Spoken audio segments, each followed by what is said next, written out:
Film diawali di sebuah tempat terpencil di mana kita diperlihatkan seorang pria bernama Bobby Swagger yang tinggal bersama istri dan anaknya.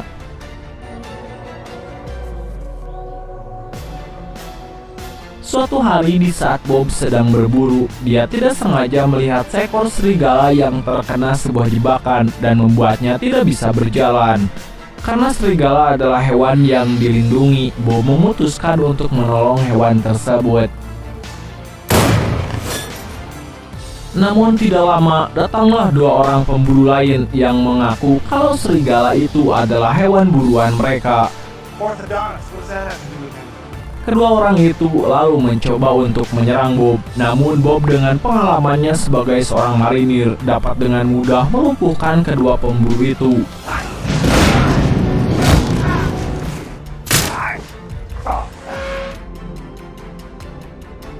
Di kemudian hari, kita diperlihatkan Bob mendapat kunjungan dari seseorang yang bernama Isaac Johnson. Jadi sebenarnya di sini Bob adalah mantan sniper terbaik di satuan marinir dan Isaac adalah komandan timnya dulu saat masih bertugas. Tujuan kedatangannya adalah untuk meminta bantuan Bob karena beberapa hari lalu ada seorang agensi yang tewas ditembak oleh seorang sniper dari jarak 1,5 kilometer.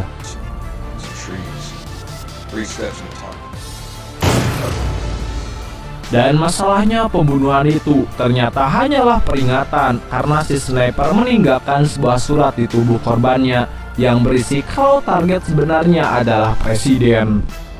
Menurut Isaac, hanya ada beberapa orang di dunia yang mampu melakukan tembakan dari jarak sejauh itu di dunia ini. Dan dua orang yang dia ketahui adalah Bob sendiri dan seseorang bernama Solotov, mantan rival Bob dulu saat ia masih bertugas di marinir.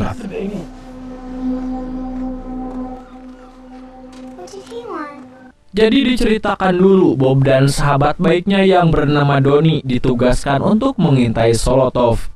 Namun karena saat itu Bob keliru membaca situasi, akhirnya membuat dia dan Donnie terlihat oleh Solotov. Saat itu Donnie akhirnya tewas tertembak di bagian dada, sedangkan Bob terkena di bagian kaki yang akhirnya membuatnya pensiun dan masih merasa bersalah atas kematian sahabatnya. Di lain sisi, kita diperlihatkan seorang agen FBI bernama Memphis yang sedang menjalankan misi untuk bertemu dengan seorang intel Rusia, yang mana rencananya intel itu akan memberikan sebuah informasi penting untuknya. Namun begitu mereka masuk dari arah berlawanan, rupanya ada agen-agen dari Homeland Security yang justru bertujuan untuk menangkap intel itu. Sebelumnya saya jelasin dulu, jadi di Amerika pihak berwajib itu ada macam-macam, misalnya FBI, Homeland, dan lain-lain. FBI perannya seperti Intel tapi di tingkat nasional, sedangkan Homeland semacam Densus 88 yang mengurus kasus-kasus terorisme dalam negeri di Amerika. Di sini agen Memphis tidak bisa berkutik karena secara wewenang Homeland Security lebih tinggi dari FBI. Namun sebelum Intel itu dibawa pergi, dia sempat mengatakan sebuah kode untuk agen Memphis, yaitu Diamond Are Forever. Namun di sini kita sama-sama tidak tahu apa rahasia di balik kode tersebut.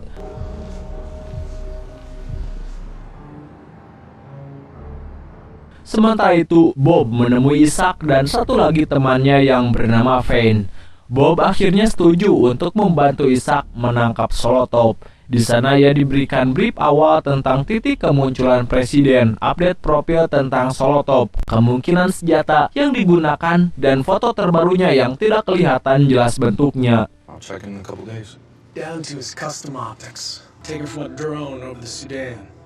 Di sini Bob yang masih punya waktu beberapa hari sebelum hari H meminta izin untuk mempelajari lokasi dan spek senjata yang digunakan Solotov. Tujuannya untuk memperhitungkan kemungkinan lokasi dan jarak tembak yang akan digunakan oleh Solotov.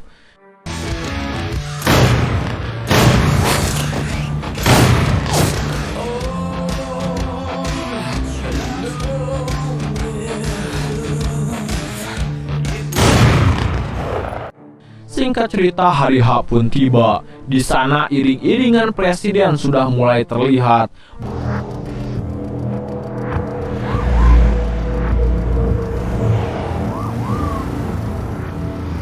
Flashlight is 1 minute out. Bob yang memantau dari kejauhan tiba-tiba saja ditelepon oleh Payne yang mengatakan kalau dia tidak menemukan Solotov di lokasi yang sudah diperhitungkan sebelumnya. Dalam keadaan panik, Bob lalu mengkalkulasi ulang semuanya dan ternyata dia keliru memperhitungkan langkah Solotov. Sambil berlari, dia lalu memberitahukan Payne bahwa kemungkinan Solotov ada di lokasi kedua.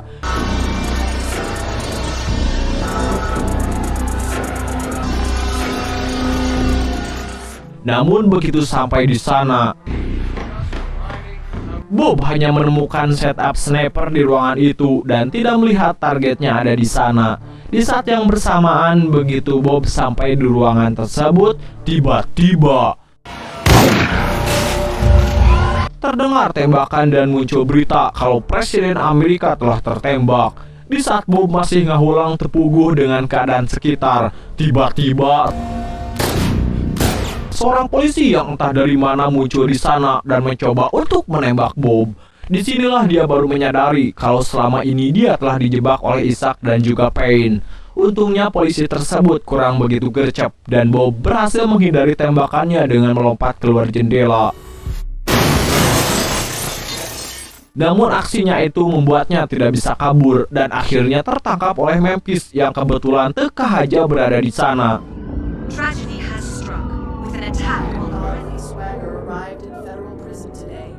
Singkat cerita, Bob akhirnya dimasukkan ke penjara sambil menunggu persidangannya.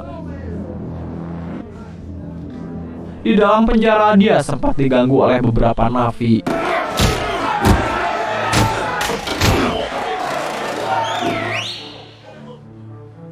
Di tengah pertarungan itu muncul seorang napi lain yang terlihat berkuasa di sana. Dia mengatakan kalau Bob berada di bawah perlindungannya. Mendengar hal itu, napi-napi tersebut langsung bubar dan menghentikan pertarungan. Orang itu memperkenalkan dirinya sebagai seorang mafia Rusia bernama Alex. Di sini dia ingin berterima kasih kepada Bob karena telah menembak mati Presiden Ukraina, yang mana hal itu sebenarnya telah lama diinginkan oleh orang-orang Rusia. Lantas Bob akhirnya mengetahui kalau ternyata tembakan itu tidak mengenai Presiden Amerika melainkan Presiden Ukraina, yang artinya Isaac dan Payne bermain kotor dan bekerja sama dengan pihak luar untuk membunuh Presiden Ukraina dengan memanfaatkan Bob sebagai kambing hitam. Di lain sisi, agen Memphis yang ditugaskan untuk ikut tim gabungan penyelidikan kasus Bob pergi menemui istri Bob yang bernama Julie. Dari awal, dia merasa ada sesuatu yang mengganjal dengan kasus ini, di mana seorang mantan pasukan elit yang sama sekali tidak mempunyai catatan buruk tiba-tiba merencanakan pembunuhan presiden. Dia mencoba untuk mencari kebenaran yang sesungguhnya di balik kasus ini. About his kill count, and they used the public number. The address was traced to the Harbor Library. Kembali ke Bob, karena dia adalah saksi dan satu-satunya orang yang mengetahui kejadian sebenarnya. Payne lalu kembali memerintahkan anak buahnya yang berada di dalam penjara untuk mengeksekusinya.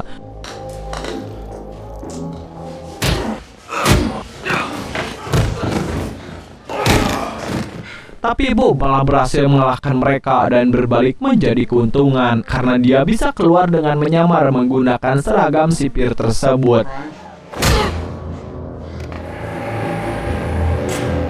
Karena semua lokasi yang berhubungan dengan Bob pasti sudah dijaga oleh polisi. Tempat pertama yang didatangi Bob adalah rumah dari ibu almarhum sahabatnya. Beliau yang sudah mengetahui apa yang terjadi dari berita di TV lalu dengan tenang menolong Bob karena dia tahu kalau Bob sebenarnya adalah orang yang baik. Di lain sisi, Isaac yang mengetahui kalau Bob kabur dari penjara langsung berusaha untuk mengejarnya. Karena Bob tidak muncul juga, satu-satunya yang dia ingat adalah rumah Donnie dan nggak pakai lama dia langsung menuju ke sana. Namun begitu sampai di sana, dia tidak menemukan Bob karena sebelum kedatangannya, Bob sudah mengira kalau dia tidak mempunyai banyak waktu dan pergi dengan menggunakan motor milik almarhum sahabatnya. You can't just go back there!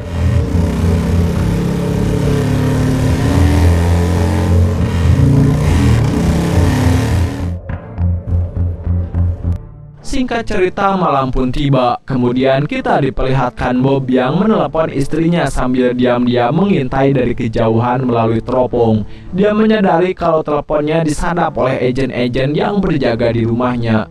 Bob meminta maaf kepada istrinya dan berjanji akan mencari dalang di balik semua ini.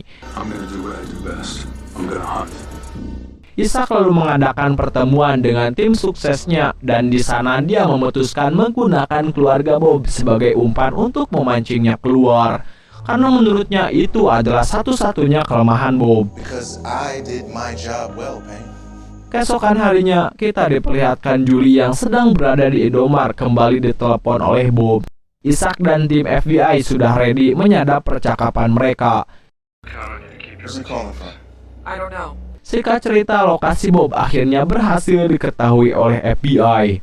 Sometimes and I just. Seriously? Sementara di Indo, Julie ditabrak oleh seseorang dan terkena tumpahan kopi. Ia pun langsung ke toilet untuk ngelap bajunya. Dan saat masuk ke toilet, ternyata Bob sudah menunggunya di dalam. Great Chevy. I've only been away from the fugitive for a few days. Di waktu yang sangat singkat itu, dia memberitahukan istrinya kalau polisi yang tampil di TV hanyalah polisi bayaran yang disuruh menembaknya. Setelah mengatakan itu, Bob langsung buru-buru kabur dari sana karena FBI sudah menyadari keberadaannya.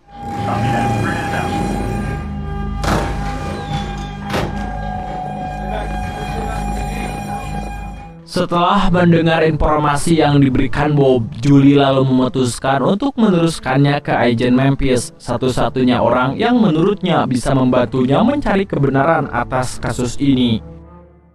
Dengan berbekal informasi itu, malam harinya agen Memphis mencoba untuk mendekati polisi bayaran tersebut di sebuah bar untuk menggali informasi. Dan benar saja, di sini dia merasa aneh karena cerita dari polisi itu pelin-pelan. Memphis akhirnya terus terang dengan tujuannya dan berjanji akan memberikan perlindungan kalau dia mau menceritakan kejadian yang sebenarnya. Namun di sini polisi itu tidak yakin dan akhirnya pergi meninggalkan Memphis tanpa mengatakan apa-apa. Sementara itu, Payne yang khawatir kedoknya akan terbongkar lalu memutuskan untuk menculik polisi suruhannya dan akhirnya menghabisinya. You see, Hal itu ia lakukan untuk menghilangkan jejak dan saksi yang berpotensi bisa membongkar kejahatan mereka. Keesokan harinya, kita diperlihatkan Bob yang pergi menemui teman lamanya, yang seorang pembuat anggota tubuh palsu di rumah sakit veteran. Di sini dia meminta untuk dibuatkan tulang titanium yang bernomor seri sama dengan miliknya. Walaupun awalnya menolak karena Bob ini adalah buronan, namun mengingat jasa-jasanya, dia akhirnya memberikan apa yang diminta Bob. I think someone owed you for that. Now get out of here, alright? Setelah mendapatkan tulang titanium tersebut, Bob kemudian pergi ke sebuah gubuk untuk membuat perangkap.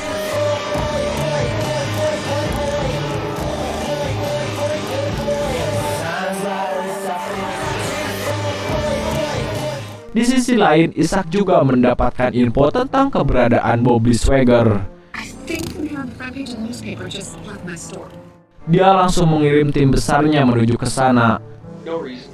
Call me with the coordinates. Stop.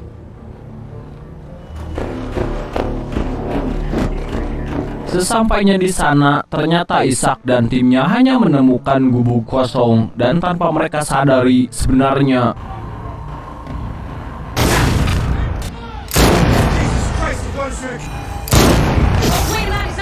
Ishak yang melihat ada senjata nganggur langsung mengambilnya dan mencoba untuk balas menembak. Dan begitu Ishak menembak, tiba-tiba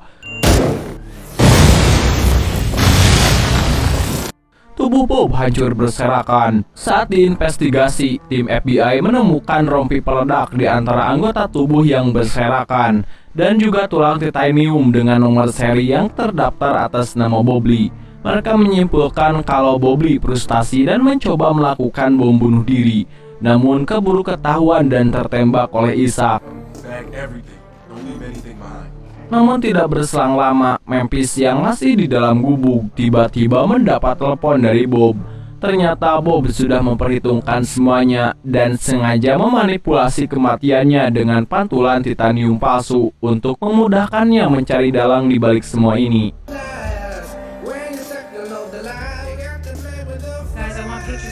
Beberapa hari kemudian, Payne menghampiri Memphis di kantornya. Di sini, Payne memberitahukan jika informan Rusia yang ditangkap Homeland di awal film telah dibunuh oleh agen Rusia. Padahal dia sendirilah yang membunuhnya.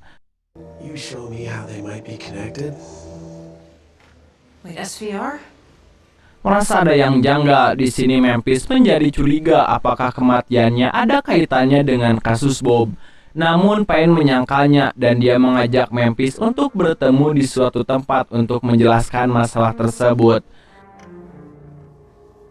Sementara di tempat lain tengah berlangsung upacara pemakaman Bobby Swagger. And I take great comfort in that. Di sini Isaac yang sedang bersama dengan rekannya yang bernama Mitchum menyadari kalau Ibu Donnie telah mengetahui konspirasi yang mereka buat. Untuk menutupi jejak kejahatannya, mau tidak mau Isaac harus menyingkirkan ibunya Donnie. Di sini kita lalu diperlihatkan flashback saat Isaac masih bertugas di militer sebagai kapten. Suatu hari, timnya mendapatkan misi untuk menghabisi salah satu target operasi bernama Mullah yang sudah membunuh beberapa dokter dari PBB.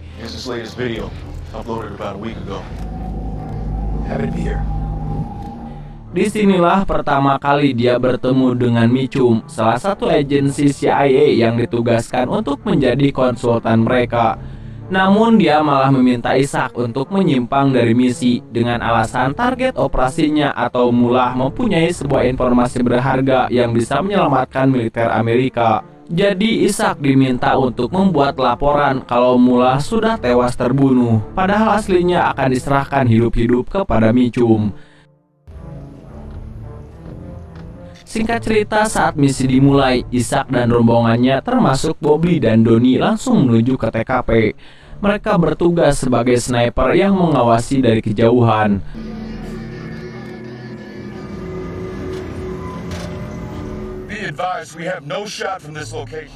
Begitu sampai di TKP, ternyata salah satu anak buah Isaac yang menghubungkan mereka membelot dan malah menyandera Isaac untuk diserahkan ke pihak lawan. Tidak lama kemudian, Mullah akhirnya muncul dan berniat untuk mengeksekusi Isaac. Disinilah Bobby dan Donnie menyelamatkan nyawa Isaac.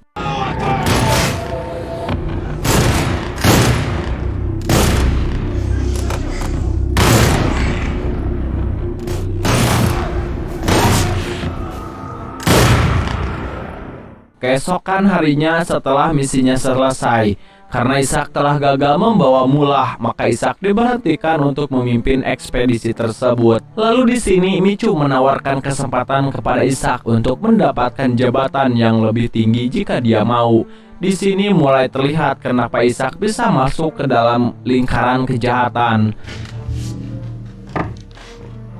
Kembali ke masa sekarang. Setelah mengingat jasa anaknya kepada Isaac, dia sempat meminta Ibu Donnie untuk lari dan menjauh dari masalah Bobby.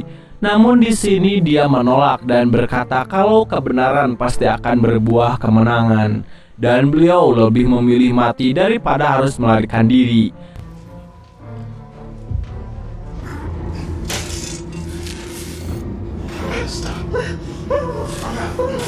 Sementara itu di sisi lain, Memphis yang sedang bertemu dengan Payne, diam-diam dia diberi obat tidur dan diberikan rumus fisika sehingga membuat ia mengantuk.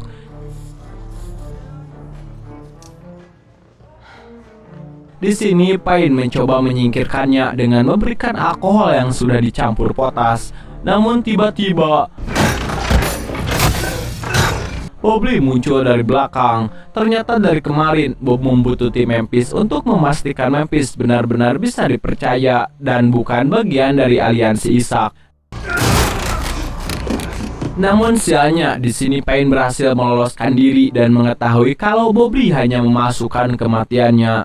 Karena kedok kematian Bobby sudah gagal, dia lalu meminta Memphis untuk menjadi orang dalamnya untuk mencari informasi di pemerintahan dan bekerja seperti biasa, seolah tidak terjadi apa-apa. Beberapa hari kemudian, setelah menelaah dan mengetahui kalau barang bukti peluru yang ditemukan oleh FBI adalah palsu, Bob lalu berusaha untuk mencari yang aslinya dengan menggelar olah TKP sendiri.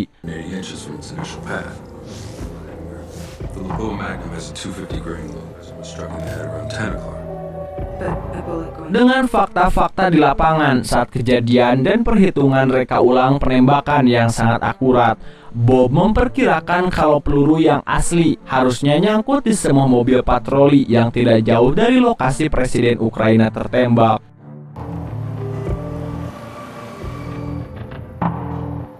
Keesokan harinya, begitu mendapat info tentang keberadaan mobil yang dimaksud berada di sebuah bengkel polisi, Bob lalu melakukan penyamaran menjadi montir untuk masuk ke sana. Dan ternyata sesuai dengan perkiraannya, peluru itu nyangkut di kolong mobil tersebut. Di saat yang bersamaan, seorang kepala montir mencurigai gerak-gerik Bobby. Bob langsung bergegas mengambil pelurunya dan kabur dari tempat tersebut. Setelah berhasil kabur, dia lalu menemui agen Memphis untuk memperlihatkan temuannya. Dengan bantuan dari agen Memphis, dia mendapat info kalau peluru yang dimaksud berasal dari sebuah organisasi bernama Tree of Liberty, semacam organisasi pemberontak yang menginginkan revolusi di Amerika. Mengetahui hal itu, Bobby langsung menuju ke tempat terpencil yang digunakan sebagai tempat persembunyian Tree of Liberty. Awalnya kedatangannya ditolak, lalu tidak lama berselang datang pemimpin mereka yaitu Randy Orton yang sudah pensiun dari SmackDown. Di sini Randy menyambutnya karena dia berpikir kalau Bobby mempunyai misi yang sama dengan mereka. Lalu saat memberitahu maksud dan tujuannya dengan memperlihatkan peluru yang dia temukan, Randy berkata kalau penembak yang dia cari bukan berasal dari mereka. Bob lalu menanyakan siapa supplier peluru tersebut dengan maksud ingin mencari tahu siapa lagi yang menggunakan peluru yang sama. Namun di sini Randy tidak mau memberikan nama dan hanya berkata kalau pembuatnya berada di suatu tempat di kota sebelah. Di sisi lain, Isaac yang sudah mengetahui kalau Bobby masih hidup dan menuju ke wilayah Tree of Liberty. Dia juga datang ke tempat itu secara diam-diam. Dia berusaha untuk mengintai tempat itu dari kejauhan. Namun keberadaannya berhasil diketahui oleh orang-orang di sana. Awalnya Randy mengira kalau Bobby yang membawa Isaac lah untuk menangkap mereka. Namun setelah dijelaskan permasalahan di antara mereka berdua, Randy akhirnya mempercayai Bobby dan berencana untuk menjadikan Isaac sebagai target tembak-tembakan. Di sini Bob yang masih mempunyai belas kasihan kepada Isaac lalu mencoba untuk mengulur waktu dengan sengaja melesetkan tembakannya. Karena dia tahu kalau agen-agen lain pasti akan datang ke tempat itu.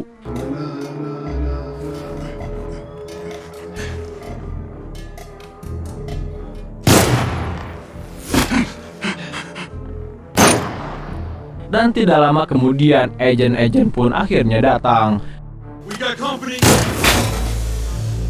Di sini Bob langsung mengalihkan perhatiannya dan menembakkan drone yang mengintai mereka. Hal itu langsung membuat orang-orang Tree of Liberty berhamburan dan bersiap menyerang balik.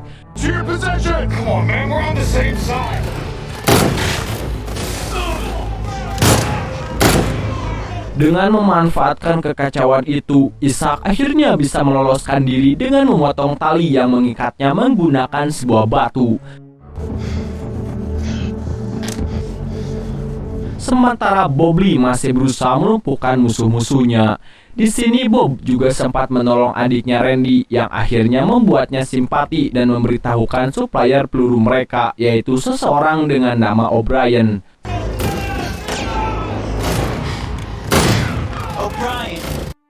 Sementara itu, Agent Memphis sedang menemui Julie, istri Bob. Tujuannya adalah untuk memperingatkannya soal Payne yang sudah mulai bermain kasar. Agent Memphis khawatir dia tidak bisa lagi melindunginya dan berkata kalau dia harus lebih berhati-hati. Mendengar hal itu, Julie lalu memutuskan untuk membuka informasi tentang Payne kepada media yang masih standby di depan rumahnya. Dia melakukannya dengan harapan dapat menarik perhatian publik sehingga membatasi ruang gerak Payne. Please report them to Special Agent Nadine Memphis. Singkat cerita, setelah mendengar namanya mulai jadi perhatian publik, Payne lalu dengan nekat menyerahkan diri dengan mendatangi Agent Memphis di kantornya. Dengan cepat, para petugas yang ada di sana langsung menangkapnya. Next day he's found in pieces. Tanpa membuang banyak waktu, Agent Memphis lalu menginterogasinya dengan fakta-fakta tentang agen Rusia dan polisi yang gagal menangkap Bobby, di mana mereka semua ditemukan meninggal setelah kontak dengan Payne. Some drunk guy who couldn't handle fame. Di sini baru diketahui tujuan asli Payne menyerahkan diri adalah karena dia berniat akan membersihkan namanya, karena Agent Memphis dan Julie tidak mempunyai barang bukti apapun tentang kejahatannya. Payne juga sebenarnya terlihat seperti ingin memberitahu Agent Memphis tentang dalang di balik semua ini, namun dia tidak ingin menyatakannya secara terang-terangan. Dengan sedikit drama, Payne akhirnya memberikan dua petunjuk kepada Agent Memphis, yaitu Annex B dan Mitchum. Di sisi lain, Mitchum dan Isaac yang berhasil kabur dari Tree of Liberty, mereka mendapat informasi kalau Payne sedang diinterogasi oleh Agent Memphis. Lalu mereka meminta bantuan militer untuk menjemputnya. Dan tidak berselang lama, Payne lalu diambil alih oleh pihak militer dengan alasan dia sudah melanggar kode etik dan harus diadili secara militer. Di sini Agent Memphis mencoba menahannya karena dia masih kekurangan informasi. Namun usahanya itu sama sekali tidak digubris sama Pak Tentara. Don't get too comfortable. Sementara Bob menuju ke tempat O'Brien yang ternyata adalah instruktur tembaknya dulu.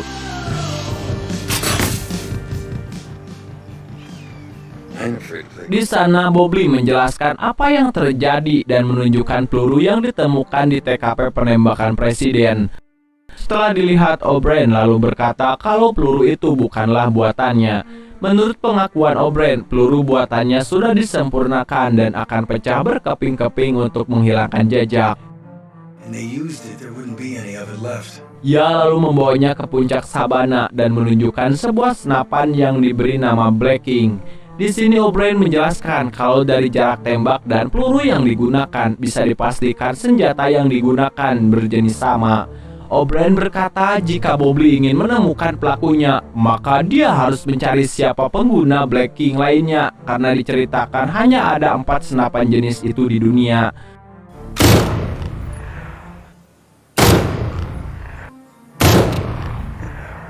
Lalu tidak lama berselang, O'Brien mendapat informasi dari temannya kalau ada beberapa mobil militer yang sedang menuju ke tempatnya.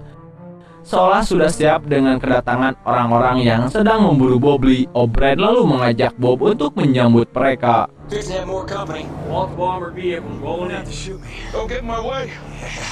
Setelah beberapa saat kemudian, begitu orang-orang itu memasuki wilayah O'Brien.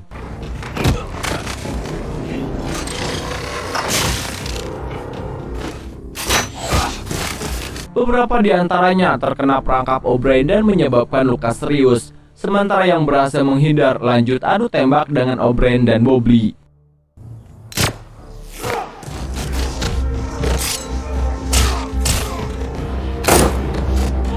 Karena kalah jumlah diperlihatkan di sini O'Brien sempat tertembak di bagian paha, sementara Bobby kenok setelah terkena efek granat yang meledak di dekatnya.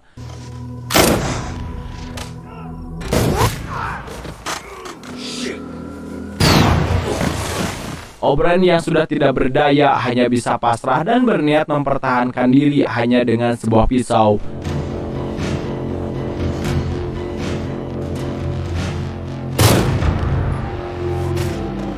Untungnya di sini Bobby tersadar dan dengan senapan Black King-nya dia berhasil menumbangkan lawan yang sedang menuju ke arah O'Brien. Singkat cerita, setelah berhasil menghabisi orang-orang itu, Bob pamit pergi untuk melanjutkan pencariannya. Namun sebelum dia pergi, O'Brien memberikan senjata Blacking miliknya kepada Bob Lee, lengkap dengan 1 peluru hijau karena dia menganggap Bob Lee adalah murid terbaiknya. Bob akhirnya pergi dari sana dengan membawa senapan tersebut. Sementara itu, kita diperlihatkan Payne yang sudah dibebaskan oleh seseorang bernama Lon Scott. Namun di sini Payne malah meminta tebusan sejumlah uang dengan mengatakan kalau Annex B ada di tangannya. Jadi sedikit info lur, ternyata Annex B itu sebenarnya adalah sebuah kode yang merujuk pada sebuah pembantaian desa terpencil di Ukraina oleh militer swasta dari perusahaan Anhur Dynamic, di mana perusahaan itu adalah milik Long Scott. Jadi Long Scott ini juga terlibat dalam kasus penembakan presiden. Namun di sini dia tetap menolak permintaan Payne dan berkata kalau dia tidak peduli dengan video pembantaian tersebut, di mana kalau video itu tersebar akan menyeretnya ke dalam kasus kejahatan perang. Sementara itu di sisi lain diperlihatkan agen Memphis yang sedang menyelidiki salah satu kenalan Dimitri, agen Rusia yang telah tewas di tangan Payne. Dia adalah satu-satunya saksi kunci yang mengetahui tentang kejadian Annex B. Agen Memphis lalu mendatangi seorang perempuan bernama Casper untuk menanyakan keberadaannya. Walaupun awalnya menolak memberikan informasi, Casper akhirnya tidak berkutik begitu agen Memphis berkata kalau dia mengetahui gedung asli bisnis salonnya. Casper akhirnya berjanji akan menghubungkannya via Zoom meeting dengan orang tersebut. Saat malam harinya, agen Memphis berhasil terhubung dengan perempuan yang dimaksud. Wanita itu lalu menjelaskan semua informasi yang dimiliki Dimitri yang juga membuatnya dikejar oleh orang-orang Rusia. Namun saat sedang menjelaskan tentang Annex B dan semua dalang dibaliknya, tiba-tiba jaringannya ngelag.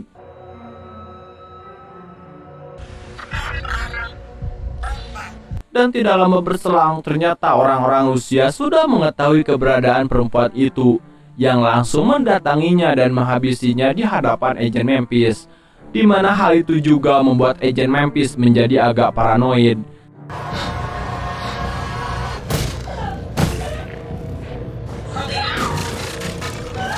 Sementara itu, Bob Lee yang sedang berusaha mencari informasi tentang senapan Blacking, dia menemukan sebuah informasi tentang keberadaan senjata itu di sebuah pameran yang sedang berlangsung.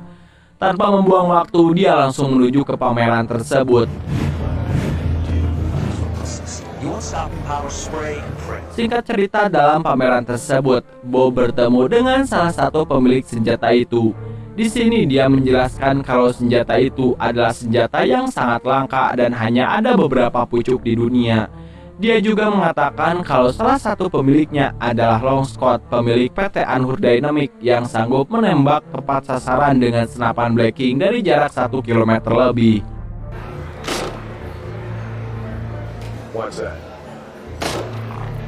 Merasa sudah mendapatkan info yang dia cari, Bob langsung menyelidiki tentang orang yang dimaksud dan melakukan pengintaian selama beberapa hari.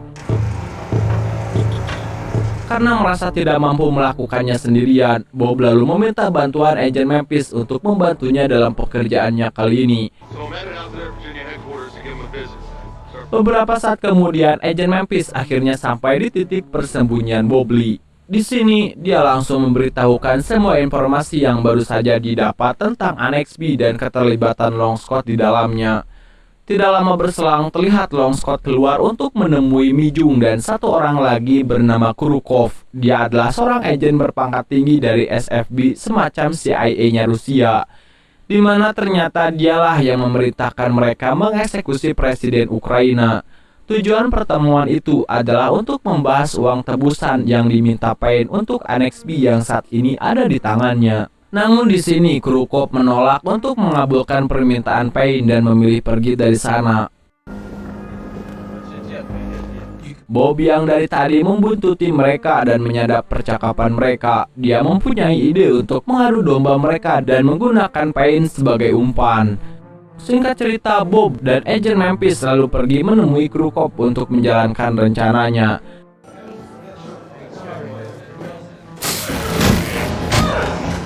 Di sini Bob menawarkan jasa dengan meminta imbalan yang sama seperti yang diminta Payne untuk mendapatkan Annex B, dan dengan tugas tambahan yaitu menghabisi Mitchum, Long Scott, dan Payne. Di sini Krukov tidak begitu saja percaya dengan omongan Bob Lee karena dia tahu selama ini Bob tidak begitu mementingkan uang. Bob lalu mencoba meyakinkannya dengan mengatakan kalau dia ingin memulai hidup baru di luar negeri dengan keluarganya supaya dia bisa menjamin keamanan dan privasi keluarganya. Mendengar alasan Bob yang cukup masuk akal, Krukov akhirnya menyetujui tawaran tersebut.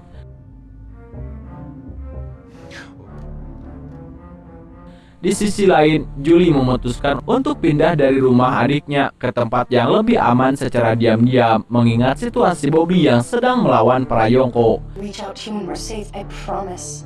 Setelah kepergiannya, datang seorang wartawan yang mengaku kalau sudah mempunyai janji dengan Julie untuk wawancara eksklusif. Namun dia tidak menemukannya di rumah itu. Wartawan itu ternyata adalah orang suruhan Long Scott yang ditugaskan untuk memantau keberadaan Julie. Mereka berdua lalu diperbolehkan masuk rumah setelah berhasil meyakinkan adiknya. Di dalam, salah satu dari mereka diam-diam menyadap HP adiknya Julie yang tergeletak di atas meja untuk menemukan lokasi Julie.